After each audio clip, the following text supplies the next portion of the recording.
हम जो next question करने वाले हैं वो है find LCM.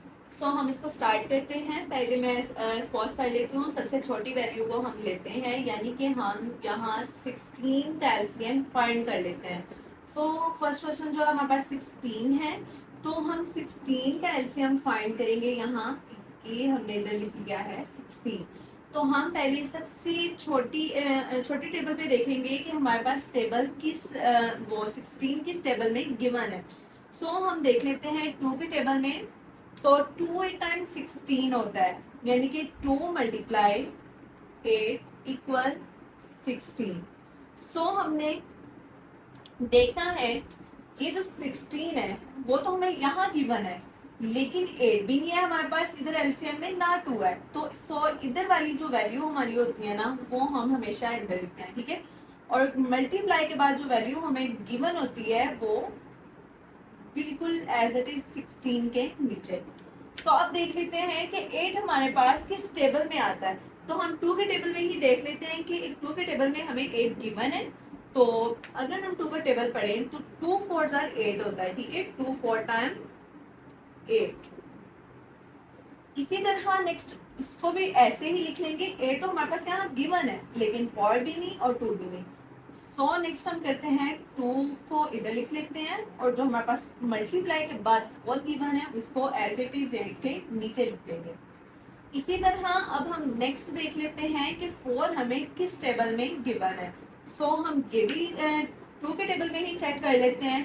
2 multiply 2 equals to 4, यानी कि 2 2 टाइम इक्वल 4। इसी तरह हम 4 तो हमारे पास गिवन है, तो इधर से 2 और ये वाला 2 हमारे पास नहीं गिवन, तो ये हम इधर लिख लेंगे और 4 के नीचे एज इट इज 2 लिख देंगे। इसी तरह हम अब देख लेते हैं कि हमारे पास 2 किस टेबल में गिवन है। ऑब्वियसली 2 के ही टेबल में होगा, तो 2 1 टाइम 2 होगा, यानी 1 जो होगा हमारे पास वो हम एज इट इज 2 के नीचे लिख देंगे, ठीक है। एंड देन ये वाला 2 हमारे पास ये आ जाएगा। तो ये हमारे पास फाइंड हो गया एलसीएम। इसी तरह हम नेक्स्ट एक और क्वेश्चन की तरफ मूव करते हैं। एक और क्वेश्चन को करके देख लेते हैं ताकि आपके लिए समझना आसान हो जाए।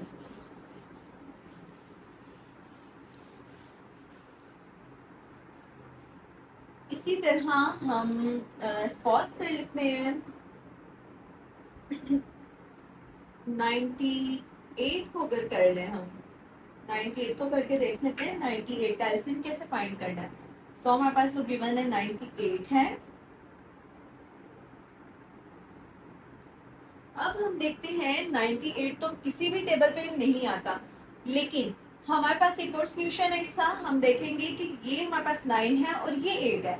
अगर हम इसमें इस 9 में से 1 कैरी 8 में दे दें तो यहाँ हमारे पास 8 बन जाएगा और यहाँ हमारे पास 18 बन जाएगा।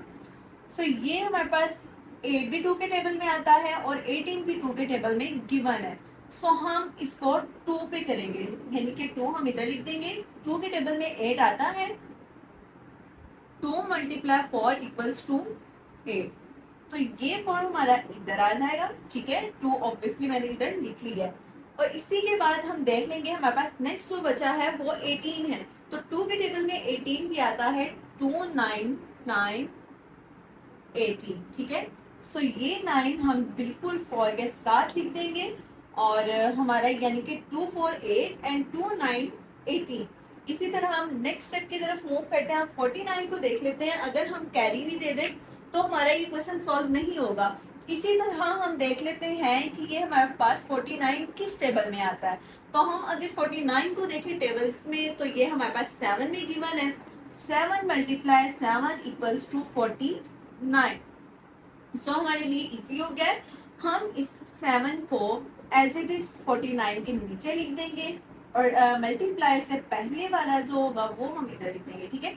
हमारे पास 7 रह गया।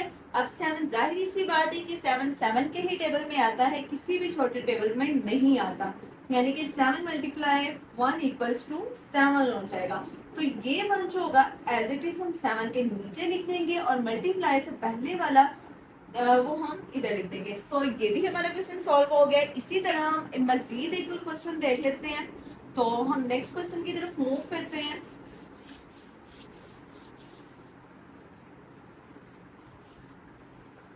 इसी तरह जब हम नेक्स्ट देख लेते हैं क्वेश्चन नंबर 3 की तरफ मूव करने लगे हैं, यानी कि 48 को देख लेते हैं कि 48 हमारे पास किस टेबल में आता है।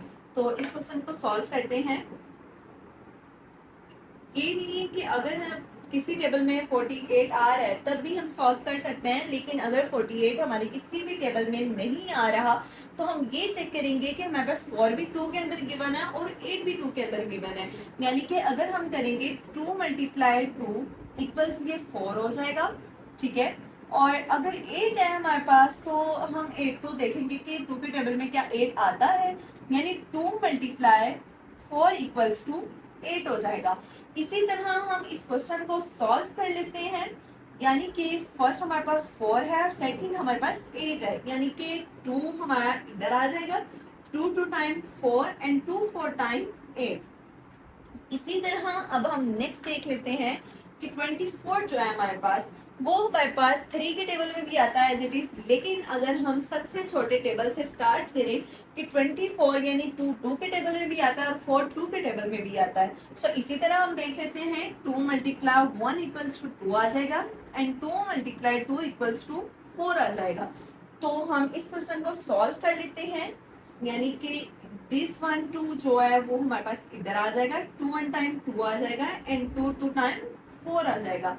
अब अगर हम देखें तो 2 के टेबल में तो 1 आता ही नहीं है, लेकिन 2 आता है। हम क्या करेंगे, इसको डायरेक्ट देखेंगे कि 2 के टेबल में हमारे पास 12 का गिवन है, तो 2 × 6 कर देंगे तो ये हमारे पास 12 बन जाएगा। इसी तरह हम इस 2 को इधर लिख देंगे और इस 6 को इधर लिख देंगे, ठीक है, यानी 2 6 टाइम 12 हो जाएगा। इसी तरह हम नेक्स्ट सॉल्व कर लेते हैं कि अब हम देखते हैं कि 2 के टेबल में क्या 6 आता है, आता है, यानी कि 2 × 3 इक्वल्स टू 6 हो जाएगा। तो 2 हमारा इधर आ जाएगा और 3 हमारा इधर आ जाएगा। अब हम देखेंगे कि 3 जाहिर सी बात है कि 3 के ही टेबल में आता है, तो हम क्या करेंगे 3 × 1 इक्वल्स टू 3 हो जाएगा। तो यानी कि अगर हम ऐसे करेंगे ना 3 × 1 इक्वल्स टू 3, तो ये हमारा पूरा क्वेश्चन सॉल्व हो गया। उम्मीद करती हूँ कि आपको इन क्वेश्चंस की समझ आ गई होगी, लेकिन हम नेक्स्ट इससे भी मतलब कि लेंथी क्वेश्चंस की तरफ मूव करते हैं। तो हम करते हैं जी अपना नेक्स्ट क्वेश्चन। उम्मीद करती हूँ आपको ये तो समझ आ ही गए होंगे, लेकिन ज़्यादा लेंथी वाले क्वेश्चन की तरफ हम अब मूव करते हैं। सो हम नेक्स्ट क्वेश्चन जो है वो ले लेते हैं 30, ठीक है, 60,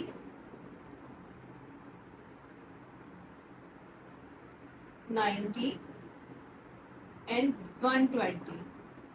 ये तो हमारे पास काफ़ी लेंथी वैल्यू आ गई है, तो हम अब इसको सॉल्व करते हैं कि हम इसको कैसे सॉल्व कर सकते हैं, ठीक है। यानी हम यहाँ 30 लिख देंगे, देन 60, देन 90 एंड देन 120।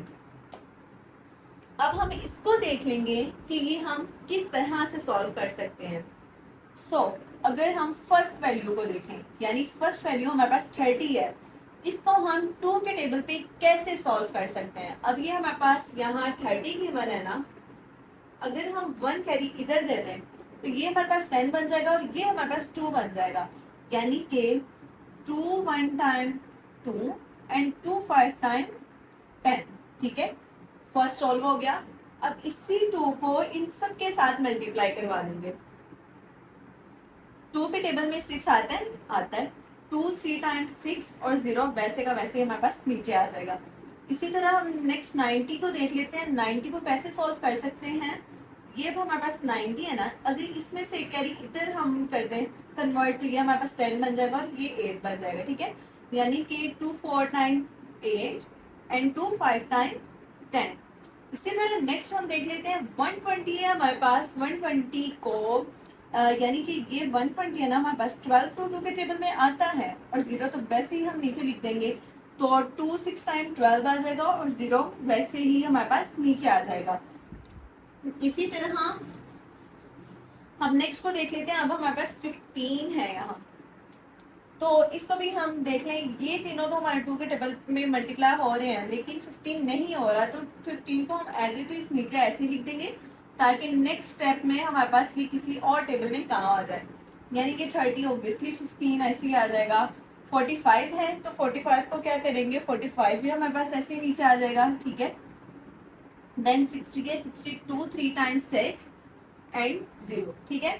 उसके बाद हम इसको देख लेते हैं कि 5 के टेबल में तो हमारे पास ये सारे डिजिट्स आ रहे हैं, तो 3 के टेबल में, तो ये 3 के टेबल में हम इसको सॉल्व करते हैं।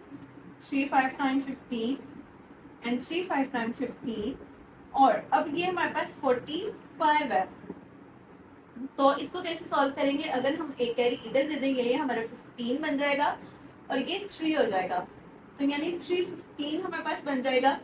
तो इसको हम सॉल्व करेंगे 3 1 टाइम 3 और 3 5 टाइम 15।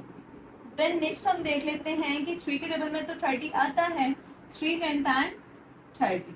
इसी तरह हम नेक्स्ट इसको सॉल्व करके देख लेते हैं। नेक्स्ट जो इसको सॉल्व करेंगे वो 5 पे करेंगे, क्योंकि 5 में हमारे पास 10 भी आएगा, 15 भी आएगा, 5 भी आएगा, 5 भी आएगा, तो नेक्स्ट 5 पे करते हैं इसको। तो 5 1 time 5 and 5 1 time 5 and 5 3 time 15 and 5 2 10। अब इसको हम नेक्स्ट जो सॉल्व करेंगे वो हम 3 पे करेंगे, क्योंकि इसमें हमारे पास 3 गिवन है और किसी टेबल में 3 नहीं आता, सो हम इसको 3 पे करेंगे। 3 1 टाइम 3, ये 1 एज इट इज आ जाएगा, और ये 1 3 1 टाइम 3 हो जाएगा एंड 2 एज इट इज आ जाएगा। अब हम देखेंगे कि हमारे पास तो सारा 1 1 आ गया और 2 रह गया, तो हम इसीलिए इसको 2 पे सॉल्व करेंगे ताकि रिमाइंडर में हमें कोई कुछ भी ना बचे, यानी कि 2 पे कर देंगे। ये 1 एज इट इज आ जाएगा, 1 एज इट इज आ जाएगा, ये भी 1 आ जाएगा एंड 2 मल्टीप्लाई 1 इक्वल्स टू 2, ठीक है। 2 1 टाइम 2। सो उम्मीद करती हूँ कि आपको इन क्वेश्चंस की अच्छे से समझ आ गई होगी। अगर फिर भी नहीं आई होगी तो आप मुझे कमेंट बॉक्स में मैसेज करके बता सकते हैं, ताकि मैं आपके लिए मज़ीद ऐसे और वीडियोस बना सकूँ। ओके जी, अल्लाह हाफिज़, थैंक्स फॉर वॉचिंग।